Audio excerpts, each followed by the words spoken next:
Hey guys, in this video we're in chapter 4 on exponential and logarithmic functions, and we're in section 6 on exponential and logarithmic equations. So we're doing problem 5, which says use like bases to solve the exponential equation. So like bases, we're going to try and make each part of this equation have the same base. So we see that the problem, the part of this with the exponent that we want to solve for is a 4. So what we're going to do is we're going to change the rest of these, the 64 and the 16, to have base 4s.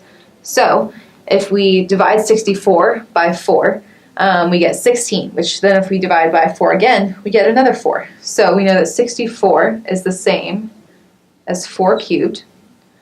So then we multiply by 4 to the 3x, and 16 is 4 squared.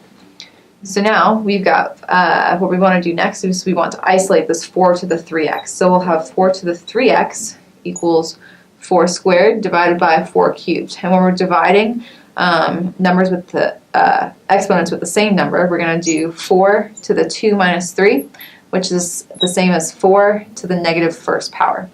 So here we've got 4 to the 3x equals 4 to the negative first. We can set our exponents equal to each other, and we get that x equals negative 1/3. And that is our answer. I hope you found this video really helpful. The concepts we covered in this video are true no matter what pre-calculus class you take, and the examples I cover are from this textbook right here. And remember, if you're a Baylor student currently enrolled, there is free tutoring on the first floor of Sidrich. You can create a one-on-one appointment online or drop in anytime during our business hours. Please visit our website, www.baylor.edu/tutoring, for more details. Sic 'em Bears.